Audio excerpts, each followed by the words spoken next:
Good morning. How are you? Morning. I was great. I was dancing to that countdown music. It's always good music, eh? I always love that you can pick, your certain kind of intros and outros and all that lovely stuff. And I need to pick me up today, and I think you need to pick me up today. You're sick, I'm sick. Yeah, I know, but I'm coming off a vacation, so I have How nothing was to it? complain about. No, you don't. No, you don't. How was it? Was it good? Yeah, I mean, if anyone's ever gone to a Florida Disney vacation, it becomes way more expensive than what you plan it to be. I don't know how they get away with it, but yeah, But that's what happens. it's I crazy. It's crazy. Oh, my weekend was very exciting of taking care of myself, and I was thinking about you because I dyed my hair, and I used to dye my hair to have my roots match my ends, and now I dye my hair to have my ends match my roots. You know how that Obviously not feels. something I'm very familiar with, but Obviously are, but I'm a Florida blue hair right now because when you put the silver in, you're kind of purpley blue for a day. right. It's very exciting, very exciting. Okay, let's go, right? Okay, everyone is not a client. How many times have we said this to people, right? Mm, many. It truly is a huge hiding place. So we know you want to be nice. We know you want to have strategy. We know you want to leave nothing on the table. But saying everyone is your client is exactly why you're leaving a lot of money on the table. So we're going to teach a couple of things today. So the agenda, we're going to go through the problem. So the problem that we've actually solved and seen over the last 6 years, we've been building and testing and researching and testing and researching about why it is so fragmented and what that cost of fragmentation truly is. So we're going to show you the truth by breaking it down, because a lot of people will stand on stage or we have these side conversations about, okay, we need to fix this problem, but do we really understand what it is? And we got to show you the breakdown. We're going to give you 5 questions to help you identify your ideal client profile. And that's that big part when philosophy, application, theory, and practice equals proof. And then the minimum. So we're going to show you something today that will help you if you apply it, work on it every week for the rest of the year. You're going to put on an extra 40K onto your bottom line, which is amazing. And then we're going to talk about week 6. What do you think, Sean? Should we do it? Let's do it. Let's do it. Okay. Niching inward. So everybody has their own little way and they put their little mark on this conversation. But I talk a lot about niching inward because your ideal client target market is you. You have that relationship, you have that understanding. So when you're niching, it's about depth. It's not about restriction at all. So when you go deep and you look at when are you doing your best work with the best clients that you love, that when they call, you want to pick up the phone, when they email, you don't file it off to later. Who are those people? And that's where your growth lives. So mastery, bias, whatever you want to call it, it attracts, right? You show up with confidence and you show up with competence. When you're very vague and you're loosey, especially today, hey Sean, with automation running everything in the background and we're pleasing the robots in the background, we need to be more specific. We need to be prompting not only our ideal client target market, but we need to be prompting social media, the robots, hey? Yeah, Right? absolutely. Those algorithms are gonna really grab a hold of that niche specific elements more than just Yeah. trying to be generic. Yeah. Yeah. It's not about anymore about building the systems and the tools. It's bringing the right systems and tools to that right conversation in the niche, right? Mhm. Because you niche by behavior, you don't by demographics. So a lot of times I help someone from XYZ place that has 250,000 worth of investable assets, all that kind of stuff. It's again, who engages with you effortlessly, right? Mhm. And who gets the results the fastest. And that is your niche. So beyond the who is the narrowing down to the how, right? So your niche deepens through repetition.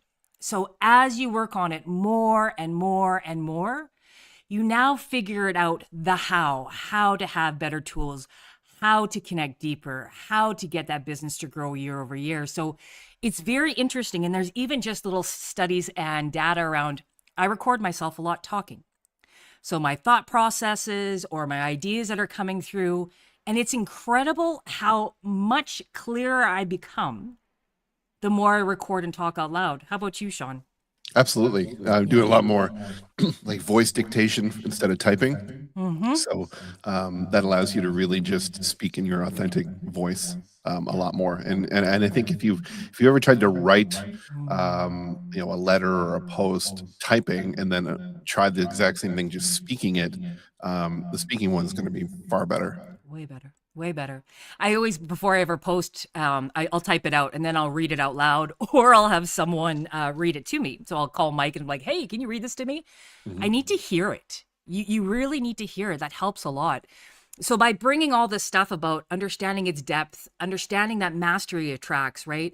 That niching is behavior, right? And looking at beyond the who, it's the how do they get things done, that actionable piece. And then knowing that by putting this all together, your practice and the person grows together. And there's so many pieces, and there is a cost to fragmentation as we talk about why we're in such a, I don't want to use a bad word, but when you can't help it, when there's only about 3 to 6%, depending on what distribution model you're looking at in advisory services, that only 3 to 6% survive past 2 years. And there's all these tools. AI is making it stronger. And you actually just posted something the other day about theft, and businesses are struggling more and more than ever before. Like, it's crazy. It's absolutely crazy. So we're in trouble. So we need to figure out, how do we have everything work together, no fragmentation, so every pillar, every system on one platform. So yes, of course, Sean and I do work for a living. We don't live on rainbows and sunshines and Kit Kats. Well, that is part of our life, but that's not how we pay the bills. But we wanted to build something that was incredibly important and that brought everything together with this whole pillar, systems and tools in one platform. And that's why we've been testing over 6 years, because this is that solution as to why so many advisors or so many people that come into an advice-based business has that failure rate over 90%. And it's because it's fragmented. We need to build the human and the business together. So I am a big geek. I'm a huge geek. And Sean, when I showed Sean the whole Excel spreadsheet of everything I've been tracking over the 6 years, he looked at me kind of funny. But it's this data that we really need to look at. And this is that solution as to why everything is so fragmented. So identity and mindset as a business owner, okay? You need these pieces and these pillars of who you are before you sell. So to be able to get that and get these outside resources and professionals, right? The resource, an executive life coach, a business coach, and a mindset coach. So when you need to cover identity and values and self-knowledge, right? Professional positioning, your unique value proposition, your annual goals, your accountability. Then we have our nervous system regulation. We have resilience, capacity, and limiting beliefs. That is around 36 hours, 48, and 24 hours in a year that you would have to dedicate towards those professionals, plus paying them what they're worth. So your year cost total up just for this one pillar, for this one segment, of $30,000. That's crazy, isn't it? That's a big chunk of change. It's a big chunk of change. And this change in these dollars and these amounts that I'm looking at here is what we actually cover in the Big Work Blueprint. And we have proven success. But I just wanted to show you of when we're saying, advisors, you need to do this, you need to do that, you need to do this. But what is it that you need to do? Like, what is it? What do we need to cover? So when we also look at that another piece of how you sound, how you look, and how you land in the market, that's your branding and communication, right? We call it expression. So if you're going to go hire all separately a brand strategist, a copywriter, a content strategist, and a storytelling coach, you'd be looking at over $16,000 for a year. It's insane. So within our blueprint, we have all those hours that are covered in there too. But again, this is helping you understand of, okay, why am I not making it? It's because you have all these pieces that you have to integrate together to make sure it's not fragmented. This is your part. The machinery underneath the practice, right? So a systems consultant, an automation specialist, tech stack advisor, executive assistants, or onboarding manager. So there are all these pieces that is incredibly interesting, and it's over $11,000 worth of out cost if you're to do this on your own. So workflow design, standard operating procedures, your CRM, your tool selection, how to audit it, how to integrate it, right? The delegation and structure, oversight, and team coordination. I'm going to stop here and I'm going to have you chime in on this one, Sean. Yeah, I mean, this is interesting because a lot of people they come into this point and they've never done the big work prior, like those two previous slides that are there, or they just outsource it and say, hey, I need a system, and they're giving it to somebody who doesn't even understand their industry, who they are, what it is. They're basically just here's a box, and this is the standard template that people should follow. And what happens is they end up just donating monthly to a software company because they don't actually use it because it's not serving them the way it needs to. And since we started to work together, working with people that come into this stage, strongly understanding who they are, who they're speaking to, what they need from the systems, not only for themselves but for their clients, it makes this part so much easier. And then what they get is a tool that supports all the work they've already done up to that point. Yeah. Yeah. We don't talk about this enough, right? It's so funny how you need to focus on a foundation that can adapt, right? So tactics and trends don't adapt, right? They expire. But a foundation can adapt, right? And we just don't understand. We don't talk about that enough. And that's what we're getting loud about. So to be able to bring all these pieces together, identity and mindset of who you are and who you serve, right? And what does your expression look like, your brand and profile? Then you build the systems and the operations. And even now with all the AI tools that are all over the place, right? It's crazy. It's crazy. You're going to be posting and communicating confusion more than ever, or they're making it easier more than ever without understanding who you are in the other two categories in the beginning, right? That's right. Looking at your financial, right? Your growth, making sure that your business does grow alongside in the planning. So to go and outsource a business planner and then a decision-making coach that helps you, right? With the decision filters, annual planning, what are your priorities, your non-negotiables, what your rhythms look like, those little wonderful reminder emails that you get every Monday saying, hey, what are you doing this week? And then Friday, hey, what did you accomplish? What do we need to fix? So when you're looking at that, that's over $7,000 worth of cost too. So putting all this part together and looking at going and finding that too. And when I look at these categories, I always think about, again, fragmentation. Not only do you need to output this cash, but imagine all the time trying to find the right person, Sean. Oh yeah, that's even greater. What you end up doing is you'll just do a search, find somebody, and then you'll get into it, and they're not the right fit. So you're either like, do I find somebody else, or do I just stick with it because I've already invested time that way? So and also, like, the other part in here is when you have multiple people in these different roles, because they're not the same, as they don't know what the previous person's doing. So the idea is we're building and layering this stuff on top, so it's not 10 different segmented professionals that really don't communicate to each other. Right? Our program is unique because it's our team that is working all these elements in it. So what you've discussed in a previous pillar carries into the next one, to the next. It feeds. The end of one goal is the beginning of the next, always, right? And you and I had the situation just before you went on holidays, and we had an outside resource in the UK who's a lead generation specialist. So he specializes in lead generation, and I stepped in and said, okay, Bob, I coach you, right? And read all your language and everything. Let's work on the scripts together to make sure the VSL, the video sales letter, and all the funnels and all the tools sound the same. And then let's bring Sean in at the back end, and let's make sure we're repurposing and automating all these leads that have come in. Because advisors, I'm never going to stop you from trying to find a lead program or a lead generation program. If you want to do it, great. Let's make sure it's the right one, it's the right language, and it fits the right way.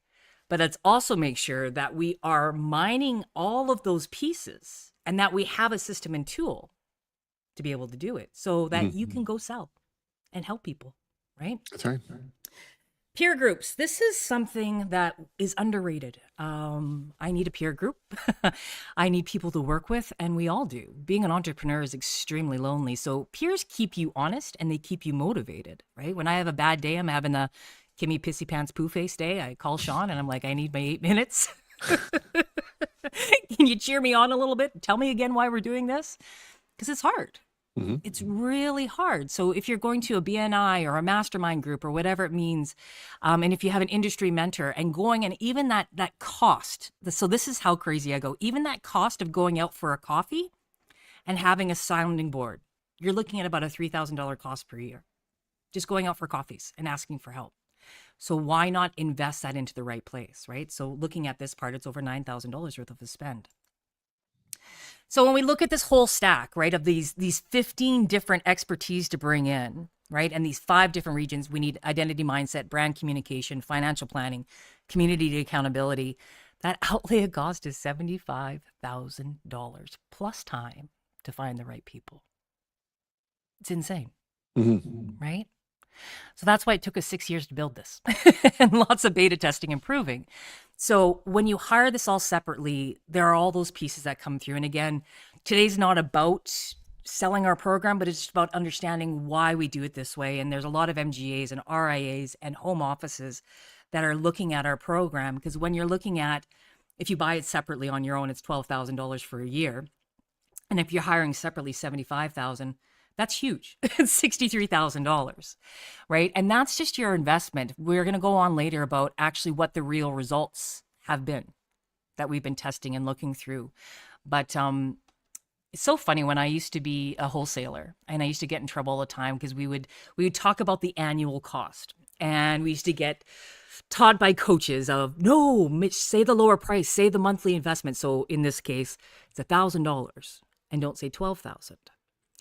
And I disagree with that. So I disagree with that because we want the right person to do the big work. So what do you think on that, Sean? I'd rather see the big number. Yeah, I mean, you got to know what you're investing in. You know, I mean, you see the big number. Everybody's smart enough to be able to do the math. They want to know, you know, the smaller segments that are there. So, you know, this makes sense. And you know, when you're looking at this, and you're like, well, how can they do that for that price when the you know, hiring separately is so high? I think we've validated a lot of that already up to the point in this call. But the idea is, you know, it's taken 6 years to do this. Like, we've streamlined this process. You know, and the same thing is, you know, probably if you're somebody that goes to the gym and you hired, you know, one coach for one thing and another coach for another thing versus one coach that can help you do everything, you're going to be able to do it a lot more efficiently along the way, in it. So that's where I see this. And I mean, this is a great value to have in here, because you're not having to take all that time to find all those people that are there. It's really big. And I was responsible for building a couple of business development programs within some carriers and distributors over my career. And most of them fizzle out, not because the content or the program isn't good, because I've even other individuals that I love and respect in this industry that have built programs for carriers. It always fizzles away because there's not that continuum, right? It's very fragmented. We solve just one piece.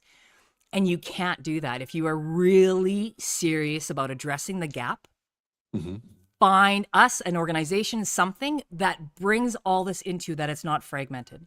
Because fragmentation is the big cost. It's $60,000. It really is. And that's just at a reasonable rate, really reasonable rate. Yeah, and over the, you know, 20 some years of being in business and being in systems, you know, I've done workshops. I've been hired by organizations to come in and say, can you do a workshop on this specific thing? And what I've found is people will come out because they want that, but then they don't have the piece to connect that to the other stuff that's in their business, right? And I've always said this from the business side is a true successful business program needs to run at minimum an entire year, right? 12 months, every season, every holiday, because your business flexes and evolves over that time. But also, it's repetition, it's muscle memory. It's like the more you're doing this, better you're going to be at it. Yeah. And it's that beginning point. It happens with everyone I coach, and you've seen and watched it too, of we get into about the 3 to 4 month period because we've been really, really peeling back all the layers. We're changing a mindset, or really understanding. We are showing truly, you know, who you are and who you really want to serve. And there's this weird, uncomfortable part that happens. And you need someone, that accountability beside you, to have those tough conversations with, right? To have the really tough conversations with, of going through and figuring out, okay, how do we do this? So there's alphabet soup all over the place. So ideal client profile, unique value proposition, all that kind of stuff. But these are the questions to kind of go through to help you really identify your ideal client profile. And we can't live in the I want to serve these people, and it can't be a wish. It actually has to be a conclusion drawn from honest data and experience. So going through any type of program too that is a year long, you're going to have enough data, you're going to have enough time, you're going to have enough experience. So here are my favorite 5 questions. So who do you engage with when things feel effortless? So this isn't easy. So a lot of times we like people, right? We like people a lot. And doesn't mean that we actually are helping them with their business or their program or whatever it may be. So there's a big difference of, do I like you? Or is it actually an experience that I can help you with something without friction or force? So there's a difference there. There's a huge difference there. Because I've caught myself, I like someone, and then I catch myself going, oh my goodness, I'm forcing it because I'm trying to solve it for them. I want it more than them. Have you ever felt that? Oh, all the time. It's hard. It's really hard. When you see someone's potential and you can see the error and the mistake in what they're missing, and you're just going, just do this. But this is that part that we miss. They actually have to go through that experience and have that failure to learn themselves, right? A wise man once told me, well, nothing, because they didn't listen at the time, right? It's just the way it goes. So what problems do they bring that you know you can solve? So it's naming their problem in their language. So chat is famous for, and Claude, all these AIs are just saying, no jargon, no fluff. and it's true.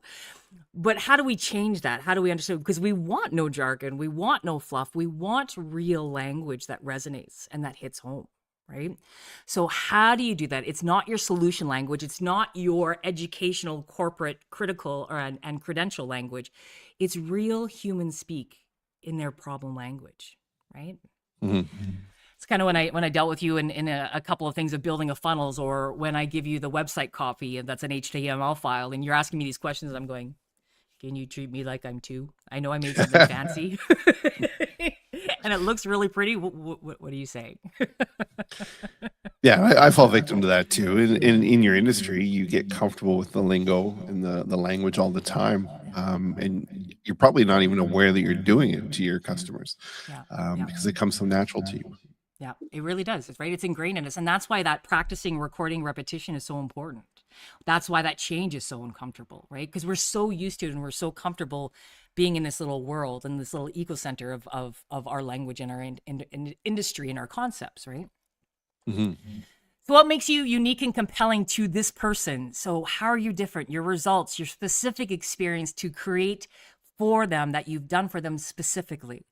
And this is really interesting. So that first point, number 1, right? That really is that imagery, right? You want to create that person and that imagery. So when you answer that part, you're now going to create imagery of their world, of their situation, what their everyday life looks like. The problem you solve and what you bring to the table, that's your captions, that's your copy. That's how we understand and start and really build it out. What makes you compelling and where do they seek information from?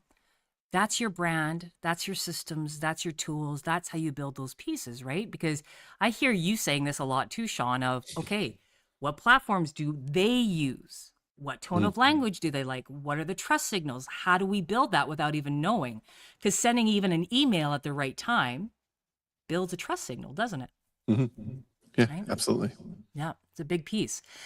And then how does your personality, product, and or service solve their needs? So this is where your unique value proposition and your ideal client profile, they all merge together. And when it merges together, this becomes your niche. And as you grow year after year, right, you're going to grow, your client's going to grow, your business is going to grow.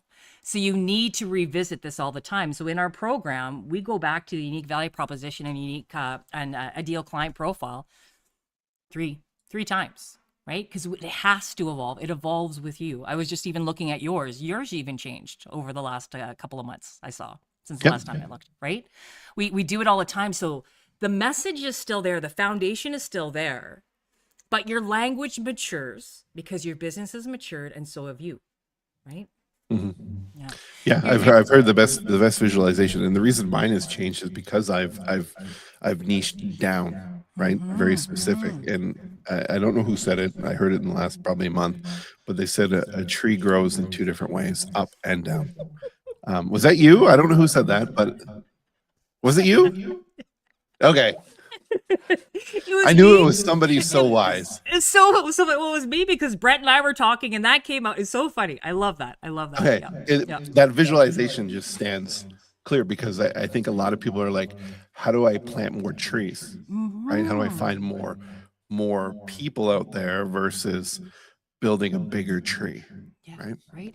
It's such a Jenna would love me for saying this. It's science. Like everything that we do is science, right? Behavior, psychology, all those pieces. And that whole analogy, even too, of when Brent and I were chatting, there was a biodome built, and the trees would only grow so high, and then they would die or fall over. And what was missing in this perfect scenario, in this perfect ecosystem, and this bubble they lived in, is that there was no wind. And so the wind, the challenge, the storms help build the roots stronger and the trees in nature.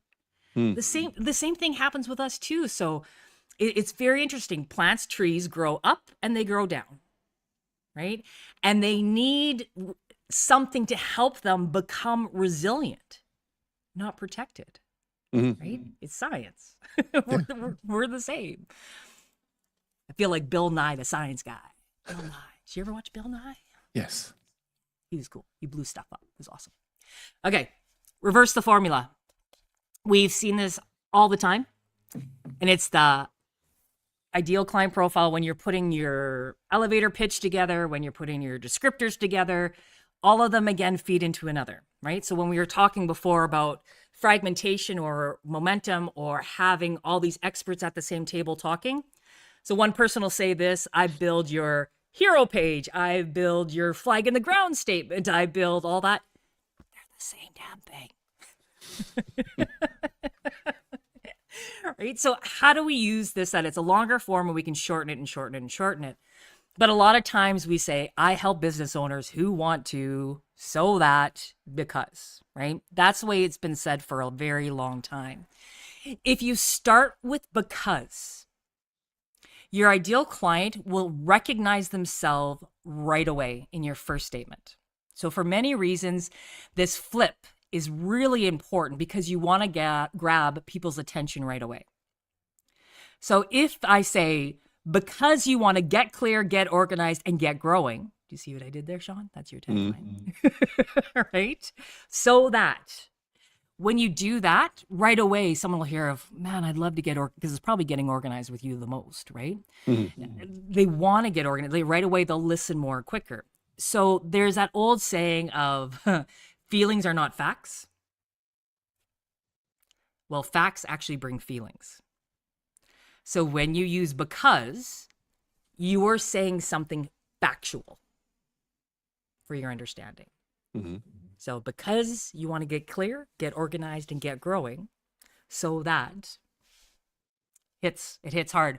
So whoever is watching live today, we have 200 people on today. Well, 179. I apologize. It crossed all channels. That's awesome. Hi, guys. Thank you. Watching this, I'd like you to actually post. So rewrite yours this week and then post it. And feel free to tag myself or Sean in your post. But I'd love you to try this. Start with because, so that. Your ideal client wants to do what? I help them. Give it a try. This is that one statement that has actually helped. So when you are beta testing something, there's a lot of data that you bring in and that you look at. And there was total 32 clients, but we only took out 26 because the other clients that were going through the other 6 had incredible results. So there were 2 teams totaling 6. One had $2.3 million worth of growth. One had 11.1 million year-over-year growth. And that was an anomaly, and that would throw and skew the numbers completely. So we didn't bring that in there. But when we're looking at this, and just even that one statement, by turning it to because, the ones that even just showed up and changed that piece and practiced it week after week and talked to those people saw $40,000 worth of growth. Right? So being able to 4 times your return at minimum is incredible. So that really is strong and that's powerful. And that's the floor, that's the baseline. The ones that showed up more and integrated more and started building systems, right? Their year over year growth, 191,000.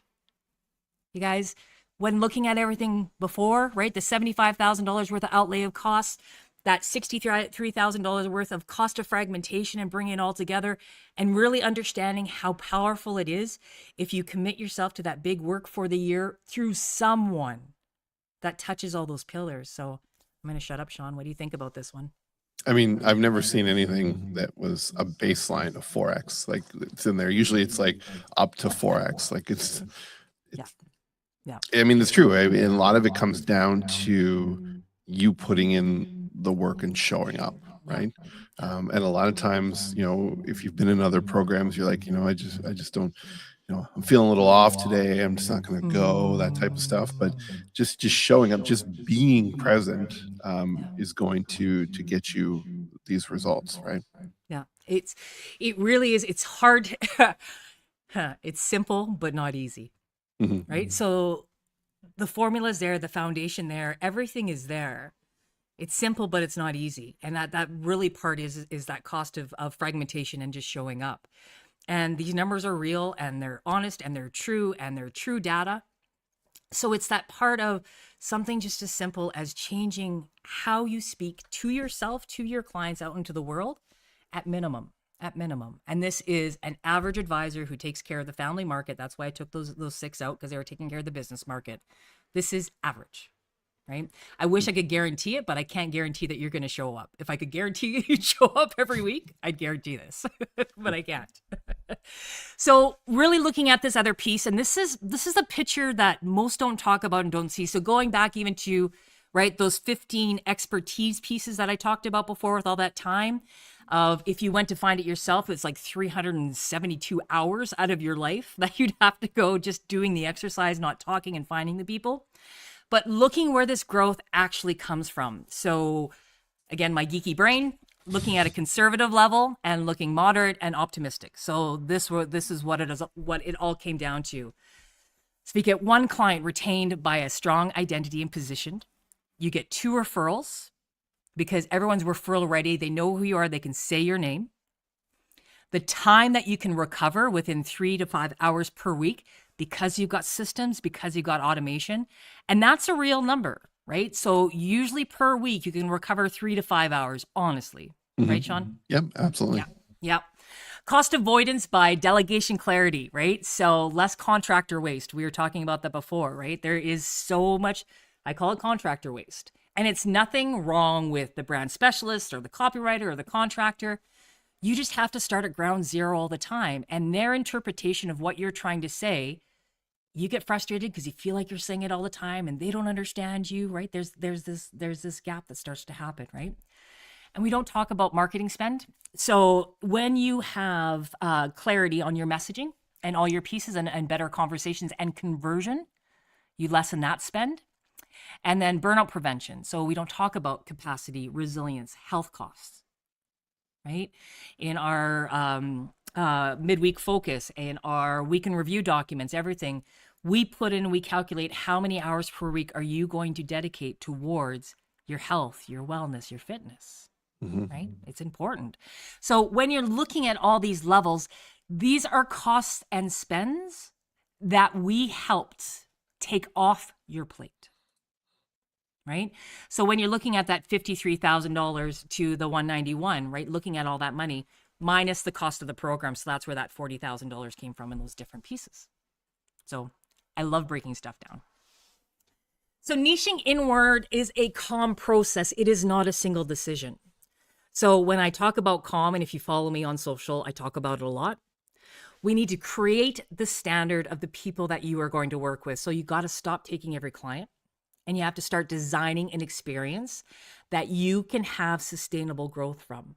because we want sustainable, predictable, and a profitable business.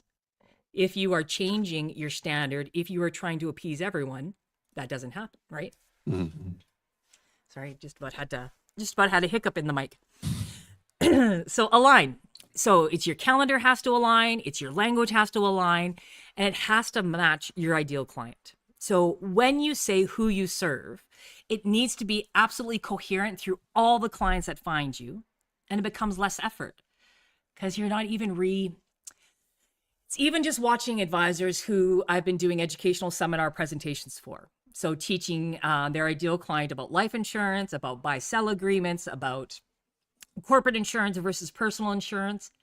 It is an entirely different conversation teaching a bakery, right, versus a construction site of what key person insurance is or buy-sell agreements or all that. It's different language. So if you're helping and serving everyone, right, Sean, it's you're rewriting it every time and rereading it. And then when you pass this on to Sean and say, hey, I want to automate my funnels, and Sean's going, okay, am I talking to a baker today? Am I talking to a construction worker today? Who am I, you know, right? The baker, the candlestick maker, right? All that kind of stuff. Who am I talking to? So you start stepping into your mastery, and it's not that perfection thing. It deepens with repetition all the time. So it's not theory anymore. It's because you've shown up consistently and you've let the data guide you. I took that from you. You talk about data all the time. I look at data all the time, but right. I love the data that guides you. It never lies. So you need to understand that niching takes time and it's an evolution, right? And it will take years.